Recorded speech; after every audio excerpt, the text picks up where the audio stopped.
So, ang nabanggit dun sa reading natin kanina, pinakapuno parable na binanggit ni Pastor Marin is yung parable to sower o yung kalinhagan ng paghahasik. Okay? Any volunteer kung sino gusto magbasa ng... Pwede ba tayo magbasa isa-isa? Tayo. So, mauna sa'yo, tapos sumunod. Okay, please slide na lang per slide. Okay lang. Ito tuloy niya na ito. Ay, Maria. Hindi nyo kailangan mahiya. Pare-parehas lang tayong siya. Ano lang, pwedeng tumayo at basahin lang ng malakas para marinig yung klase mo. Ngayon, Mark 4, chapter 4, verse 1 to 20.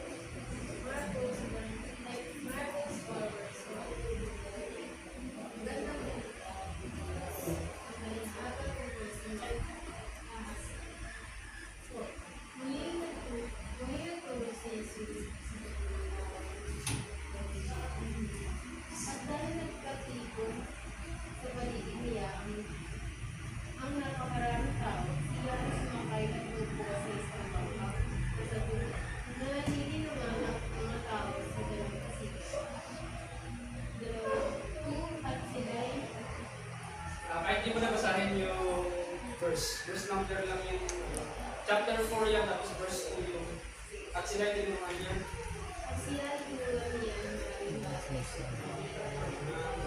So nagkatipon sila sa isang bangka, sumakay sa isang bangka, nasa tubig sila, nasa shore, nasa Dalampasigan. Tapos pinapakaral niya yung tungkol sa kingdom yun.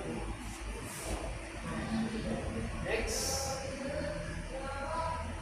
Ganito ang sinabi niya, makinig kayo, may isang magsasakang basto upang mag-isip ng binig. Sa kanyang paghahasik ay may mga binig naglagay sa daan. Dumating ang mga ibon at tinukamain. May mga binig na mga nalaglag sa kaduran. Bagamat kaunti na mga kulparan, agad sumibol ang mga pinagyan. Ngunit lang hindi ang sikat ng araw na naglatagay ng mga pinagyan. Palibas hindi ito masyadong Salamat. Next. Yung mga hindi naman nalagay sa bahay ng mukhang matinig. Nang lumagawa ang mga gamot, sinakalan nito ang mga hindi tumubo, kaya hindi nakapamura ang mga buhi. At may mga hindi naman nalagay sa matabang lupa. Ang mga ito ay tumubo, lumago at lumunga ng marami. May tig-tatlong po halin po at isang daan. Sinabi pa ni Jesus, makinig ang may pag-ibig sa Salamat. Next. Ano naman? Pwede nga volume lang kasi hindi lang narinig. Hindi pa, continue na ba? Lakas. Talaga di namin marinig. Kahit ako nasa harapan mo na ako, hindi ko kayo marinig.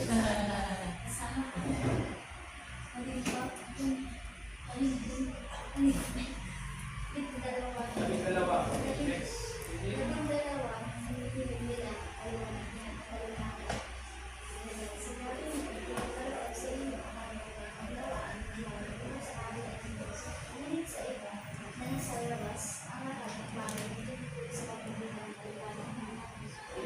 Next. Tumingin man sila ng tumingin ay hindi sila makakakita. At makinig man sila ng makinig ay hindi makakaunawa. Kung hindi sila ganito, magbalik loob na sana sila sa Diyos. At napatawad sila. Okay, ang ibig sabihin niyan, hindi naman pinupublic. Ang ibig sabihin na ayaw ng Diyos na pinag-ibig. Sabi. Ang sinasabi ko naman is, kung talagang sasadyahin mo talaga na magpakinig at i-reject mo ka agad yung third way. Kung i-reject mo talaga yun, hindi mo talaga makukumakan. Yan ang pagtenga na hindi nakaka-reject. Ang ibig sabihin. Sa una pa lang kasi, maraming tao yung gano'n ha. Sa una pa lang, sa kapatulog yun, bago pinamaraming ganyan, hindi mo kailangan yan. O kaya lahat ng Kristiyano ay parehas lang kayo kung nagulog ng pera, buwan panulit yung materialization. O kaya, meron sa mga scholar, huwag kayo magtataka habang pumunta sa knowledge. Hindi naman kung yung napapasukan kayo na wala talaga Bible dito mga kahit iskarang bansa. O kung may Bible man, mali yung text. Sasabihin nila, lahat na yung Bible, nagiging mamang. Sorry nagiging mamang ba talaga? O ikulang lang. Yung mga tao na hindi nakakaunawa, ayaw talagang umunawa. Yung ibig sabihin yan. Okay? Mamaya na tayo magtanong tungkol dyan ulit. Next. Ito naman. Pagkatapos tinanong sila ni Jesus, sino ba yung mga nakakalimutan? Paano ninyo mga nakakalimutan ang mga tayo? Doon po ko galing ng pagkata. Ang biniting haksi kaya salita ng Diyos at hindi lang nalalagag sa daan ng tao magkakaroon sa salita ng Diyos. Sa tarinig nila sa Biblia, dumarating sa Satanas at nagkakadin sa salita ng Diyos. okay? So yung una, hindi nalalaglag sa daan. Nakikinig sa Diyos, pero yung metaphor ng ibon doon na makukuha yung dinig sa daan. Para daw yung kaaway na kinukuha. So, may mga pagkakataon na lalo na kung hindi kayo expose, lalo na sa magulong mundo, nakapagpad kayo sa kamay nila, kasi panig pa ng mundo na puno ng maraming mga uncleanness, marahil mawawala kayo sa focus kasi maakpan nyo yung mga values na yun eh. Diba? Ano yung values na yun ng mga artista, yung bawa na pilit natin ginagawa? Minsan ipapakasal sila tapos wala nang pagtutupan. Sila ba yung best example ng moral values? Kaya tignan mo sa TikTok din, ibibenta na mother. Ba't ganun larawan ng hindi sila yung best na representative ng proper values. Yung karamihan nagiging commercialist mo kayo, di ba? Yung naka-goal na yun ng mga taga-Manila ay makabili ng mag-aaral ko. Kasi ikot kayo pumunta ka sa Forbes o sa mga malaking condominium na unit. Ito ang ibig sabihin ng success. Ang successful is was luxury. Luxury. Ibig sabihin ng pagiging successful. O, maunang mo na ba yung karunungan bago yung karunungan na dapat nga. Maunang mo na yun, di ba? Saka na yung wala namang problema sa pagiging successful sa pagdating sa financial. Di ba? Bumaman ka. Walang problema sa it's the love of money that is the root of evil. That is suffering. Kaya ka nga, may mga tao na imbis na itulong nila sa kapwa nila, ibibili ng bagong Rolls-Royce. Hindi tayo. Hindi ko sinasabi na sila lang yung gano'n kung sinuman. Pero, kaya ka titingalain dahil may kakayahan ka na bumili naman yung mga bagay. Maski na ikaw mismo, hindi ka naman naging good example sa... Hindi ko sinasabi na sila yun yung mga nakakapili, yung kasikat ngayon ng mga personalidad. Hindi sabi ko, as a general sa kultura ng Pilipinas, bakit gano'n? Mahirap na bansa tayo, pero ang definition natin ng successful ay makabili ng Rolls-Royce. Para pagpapasok ka sa UST o sa university, naka-limousine ka, naka-SUV ka, yung gano'n. Hindi pa kayo siguro nakapunta sa mga yung pero naranasan yung gano'n. Pero ba't gano'n? Mahirap na bansa, pero mataas ang tingin niya sa mga ganung mga bagay. Parang namulunod siya. Yun na yung naging problem ko is, it's the love of money. It's not money itself. Okay?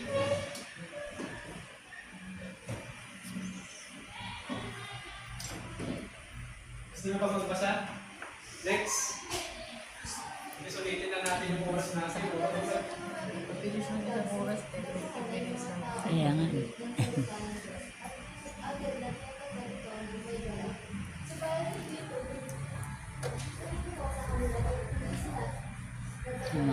Quarter na, no? Bilis. Alam niyo ba yung values na yun na sa una lang maganda? Pero pagka tumatagal na ng konti nagsasama ka, ang tawag ng Minas, kukunin natin yung iba.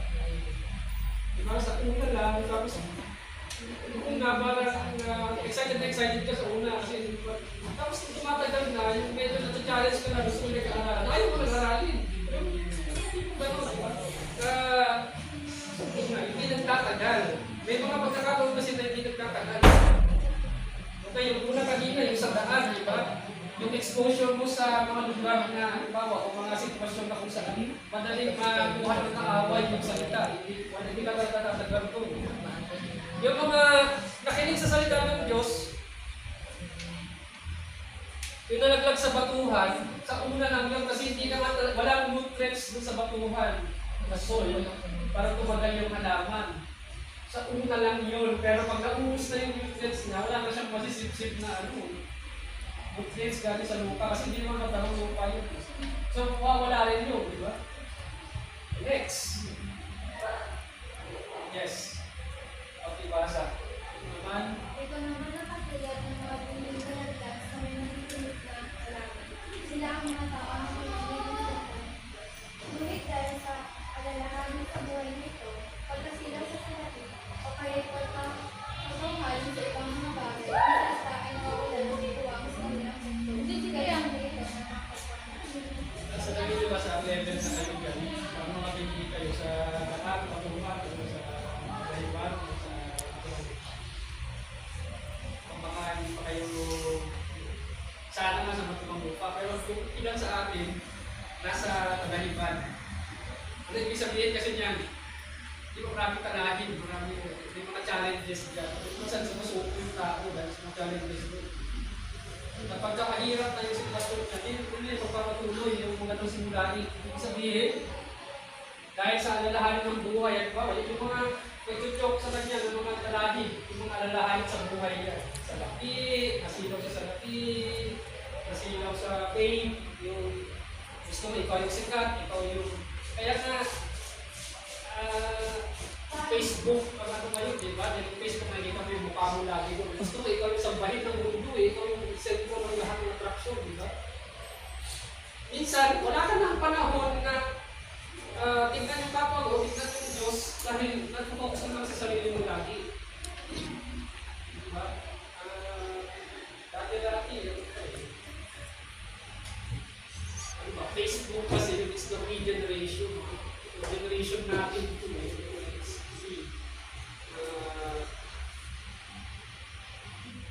At iba pa maalalahanin sa buhay. Siguro ito na-experience yung iba sa atin, nasa ganung level yung ito. Maalalahanin sa buhay. Most of the time, pinag-chat yan. O kaya, pwede kasing babaw lang yung hindi ka rin crush ng crush. Hindi ka rin maniwala sa Diyos bigla. Matulad yung klase ko dati. Pinasakit doon nililigawan, therefore, walang Diyos, naging atheist na. Huwag naman tayong ganun, di ba? Gusto ganun level. So, talaga naman mahirap yung buhay minsan. I-question mo yung Diyos, bakit nahihirapan mo sa Diyos? Yun nga kasi, kulang sa prinsipyo kasi yung pamumuhay ng tao. Wala sa loob ng kaharian yung prinsipyo niya. Minsan sa sarili ka paraanan mo na. Diba?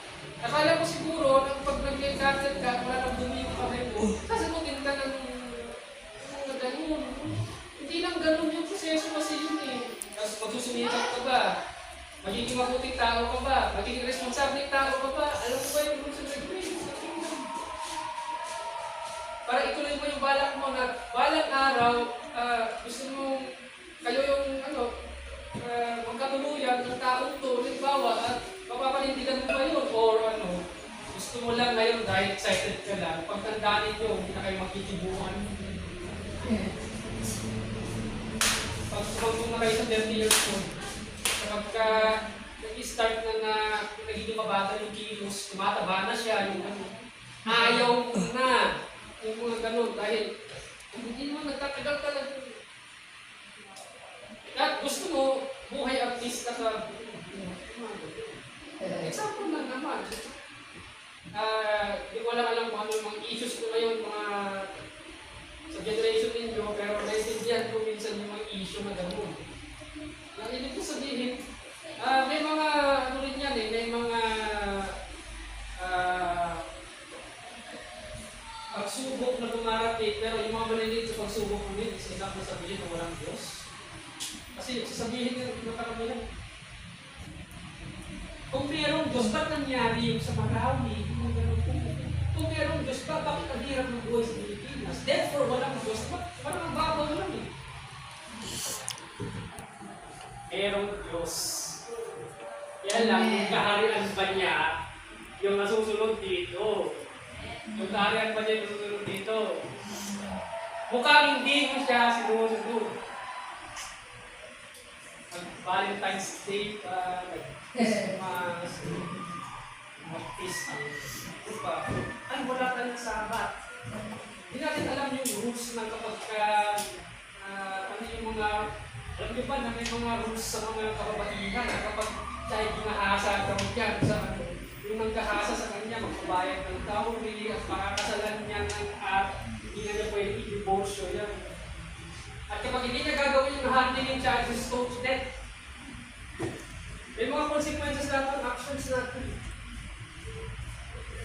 That is para maprotektahan yung dignity ng kababaihan, diba? Tapos sasabihin ninyo, napakalo ng Bible, father sector. Hindi yan.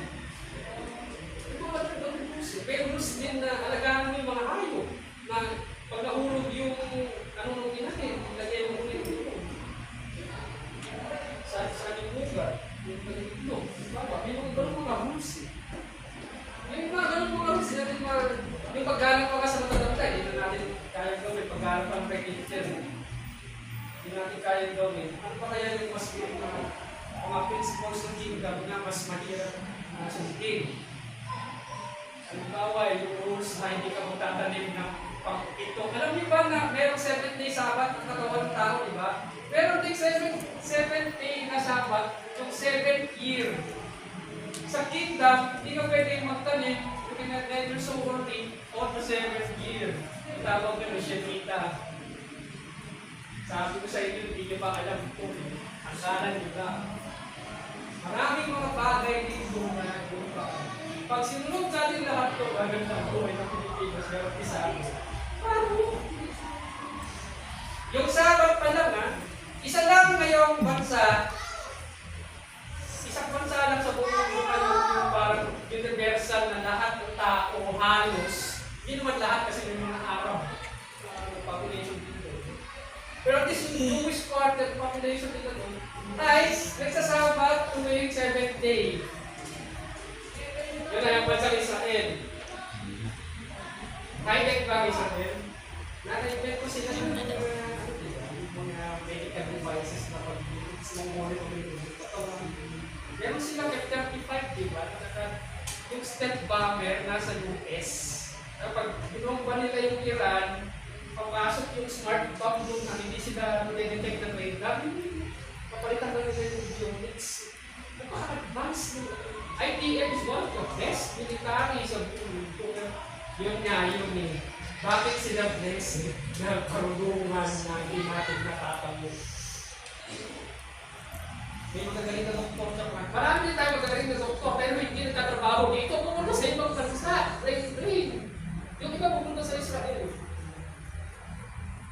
Okay, bakit ganun? Tapos, sa Pilipinas naman, sa Germany, pag pumunta ka doon, magtawag sa'yo, OFW, domestic helper nga. Walang problema sa pagiging domestic helper kasi hindi bang magulang natin dito, domestic helper. Pero para bang, yun lang ba yung kaya natin gawin? Hindi tayo white collar? Ba't si Dr. Rizal, doktor naman? Diba? Ba't ang daming matataling doktor? Ba't yung uncle mo, physical therapist? Tapos sa Europe, may racial discrimination sa Pilipino na parang ang kaya mo lang gawin is mag-winis ng kumita ng pinuro. Yung tingin sila sa atin. Bakit ganun? Sinabi nga sa Deuteronomy, di ba, na pag hindi mo sinunod yung kaparaanan ng Diyos, yung ibang bansa, gagamitin ko para makonquer ka ng ibang bansa. Kaya kung paano tayo patuloy ng China na yun, Diba, sa mga baybayin, ito yung China, ito yung Pilipinas, gagawin tapos sa ano na tubig. Kunin nila, kanyong na talaga na ito. Pero sa yung tubig pa rin eh. Pero binubuli nila tayo, di ba? Bakit ganun? Ba't inaalaw ng Diyos? Kristyanong bansa to. There must be something wrong sa ating ginagawa. Hindi natin sinusunod. Bakit Kristyanong bansa na hallelujah, praise the Lord? Bakit taon-taon na lang may tanda, may nabagyo, tapos volcanic eruption. At palala ng palala. Ito mga nakaraan lang, 3 o 4 na at the same time, yung 3 volcano at the same time yung sasabog. There must be something wrong. Akala natin, alam na natin, saved na tayo. Pinagka po si Cristo. Hindi mo pag hindi nagkagawa. Para sa kanya. Kaya parang sinave, di ba? May gagawin ka, tapos maintindihan mo talaga yung kaharian niya, di ba? So ngayon, sino sa atin dito gustong intindihan talaga yung kaharian niya? Kumunti ka, o baka mo one time. So, ituloy lang natin hanggang sa forever lang. Para hindi tayo maging part ng kaharian niya. Of course, I'm rhetorical yun. No? Gusto ko talaga sa isunod tayo sa akin. Pero kung ayaw natin, nasa inyo rin.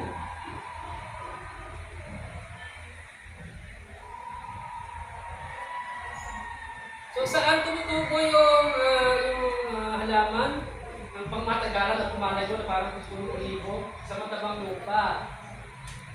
Okay?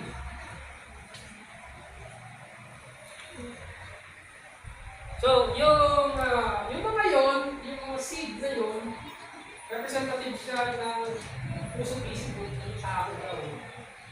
The heart types. Yung seed is representative of the heart of human beings. Yung heart niya kung masagaan sa madaling mga kaplak ng mga ibon, dito sa batuhan, yung tatagal nasa palagipan na matuchok siya, pero nasa paglupa. Gusto niyo ba lumako sa katulad ng tao na nasa paglupa? Hindi ka magsasama sa pangalan. Sabi ng isang estudyante natin ito. Amen. Ang galing sa unang sa libro. Pag sinabi niyo na kailangan nyo lumakas.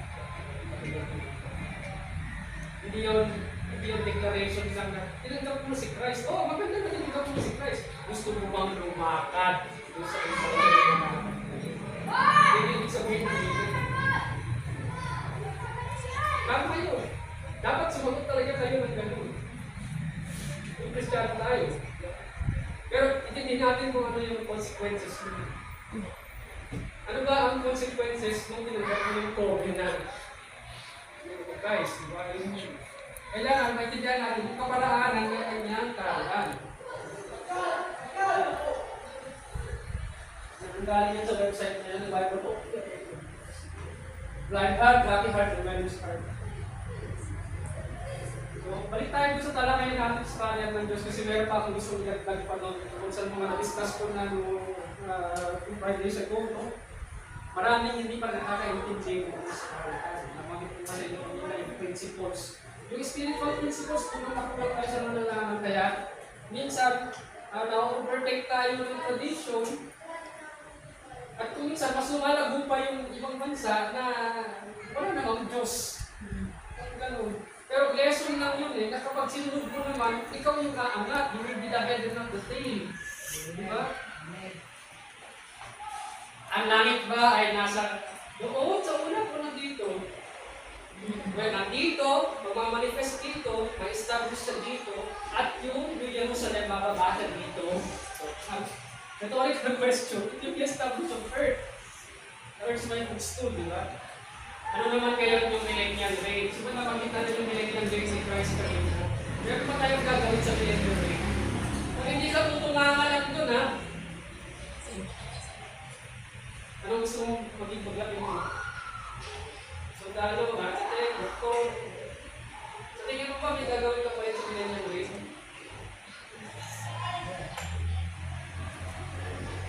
At least yung farming meron doon. Yung architecture meron doon. Hindi architect. Pangit ko yung Jerusalem. Ano mauna? Yung millennial reign o yung 8th day? Millennial Jerusalem muna. Okay, salamat. Sabi sa Revelation din. Ang langit, yan yung Jerusalem na bababa dito after na ng 1,000 years. So, hindi ka muna papasok sa langit. Hintayin mo yung langit, gagawin mo muna parang langit na parang Garden of Eden, itong buong mundo.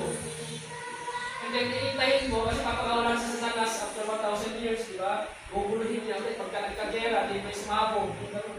Saka parang i-restore, at ang gagamitin ng Diyos sa restore yung Jerusalem, ang body of earth. The city, tapos magiging paradise with ang mundo. Pero, saka pa yung nangyayari. Tapos ka ng 1,000-year reign of Christ.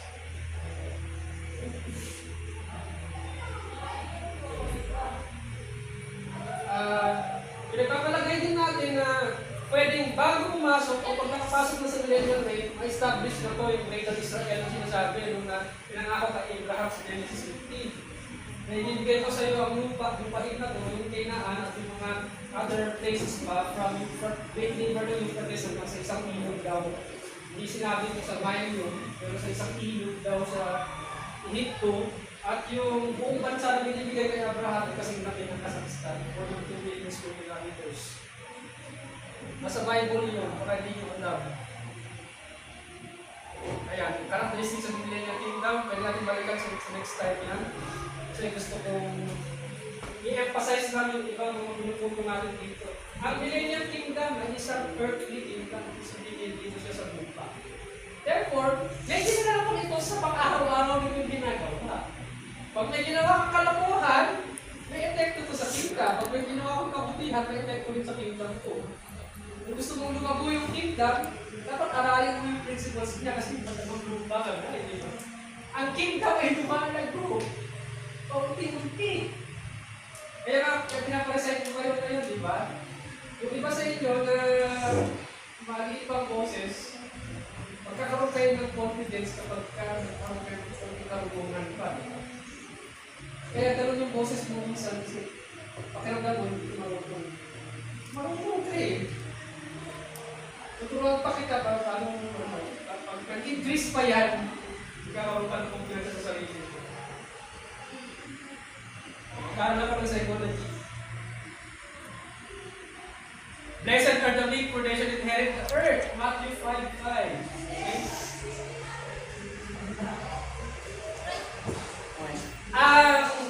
Pag bumalik Kristo ay magugulong ng mundo. Walang sinabi ang Bible magugulong ng mundo. Ang sinabi doon, matatapos na yung sistema ng mundo na nanaalipin ngayon. Yung mga religion na nanaalipin, yun yung matatapos.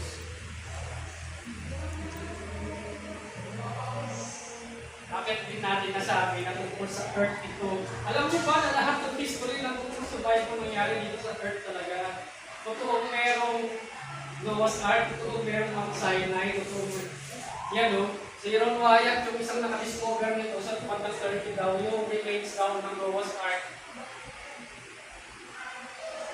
Saka na natin pag-usapan yan, bandang 30 daw yan eh. Of course, maraming mga conditions ba?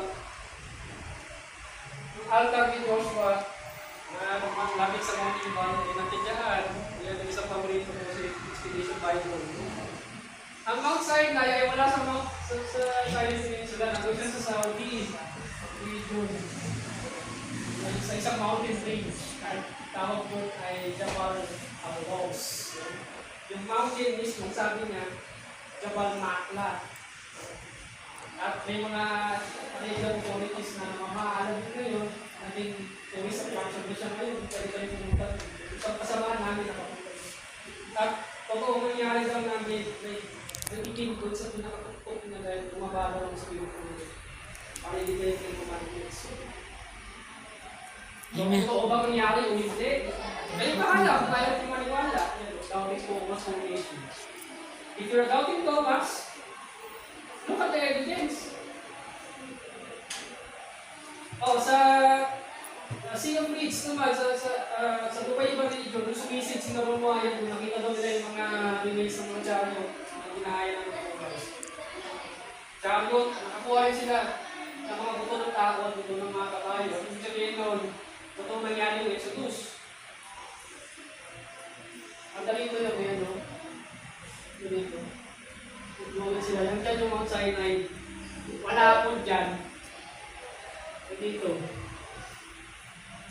Sabi ng Vatican dito. Hindi ka nagkamang dito. Sa akin kasi Bible yun. Pagbabalik ka justisya. Justice. Gusto mo ba ng justisya sa mundo? Na hindi nakatakan yung kapatan ng mahihira. Kung mayayaman na, parang tumutuloy yung buhay natin. Kung mayayari lang yung Diyos na natin, alam, di ba? O nag-establish ko kanya sa righteousness.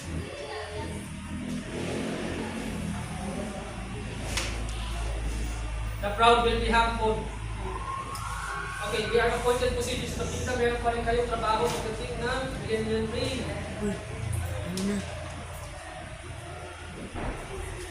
Ayan o. They shall beat the swords into plowshares. Yung mga kagamitang pandigma, gagawin mga kagamitan na pang magsasaka ng mga plowshares, mga araro. Sa Tagalog, paninta. Ayan o. Isaiah 61:4, they shall rebuild cities, ways and former desolations, yung mga nasirang mga building, mga bridge. The Dead Sea is still, yung Dead Sea ngayon na walang umalang yun na kasi napakasulti niya. Magkakaroon daw ng isda yun. From the book sinuha, saka yung sabi siguro, pupunta daw doon from Jerusalem yung tubig, pupunta daw doon, tapos mag-heal siya. Yung tubig, magkakaroon ng tilapia, bigla. The desert will bloom with life. Ito yung isa sa pinaniniwalaan ko kasi nangyari nga ito sa Araba eh. Alam niyo ba na yung region na to, pakita ko sa inyo. Yan. Magkalimutan yung Araba, yung malaking stretch dito, yung Negev Desert, mga labang na disyerto siya.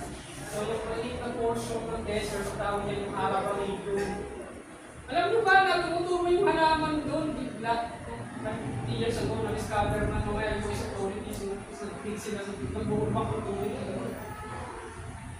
At simula noon, sa milagro na yun, yung disyerto, yung dating disyerto, nagkaroon bigla ng mga vegetation. Agriculture where plants cannot grow. Napaka-saline ng water, ng land, ng soil, at saka napakainit, paano magkaroon ng vegetation kung walang intervention ng Diyos. Of course, may human technique na ginamit, yung drip irrigation. Pero kung wala yung 50% miracle, 50% ng luman. Pero malaking porsyento sa nagbigay ng talungan, Diyos mismo yung nagbigay ng milagro na nagkaroon, naging less saline yung salty, desert region. Ayan, nasisilk out tayo sa isang Yeshayahu. Na-develop nila yung drip irrigation. Yan. Yung drip irrigation kasi, instead of visitan mo using sprinkler mo na yung tubig, papadaanin mo straight sa pagkaritong ibabaw o kaya sa ilalim sa pinakaugat na mismo ng halaman. Ang magandang technique daw yun para pag yung sprinkler, hindi na siya kailangan sprinkler para maiwasan daw yung pagdami ng insekto sa ibabaw ng halaman. Diba? So kasabihin ba natin, walang nagagawa yung mga sa pinag-create yan guys, sila nga yung isa sa mga pioneering. The last 50 years, sila yung isa sa pinag-creating farming development yan sa buong. Tapos sa Hindi, ngayon lang. 1 hour pa lang. dami ng mga 1 hour dates. pa lang. Yung dates, kumakain pa kayo ng dates. Nakatid ko kayo ng dates. Sakto 1 hour. Magdala na lang tayo ng sample dito. Magdala ng dito tayo. Tuloy natin sa susunod. Maraming salamat sa pakikinig. God bless.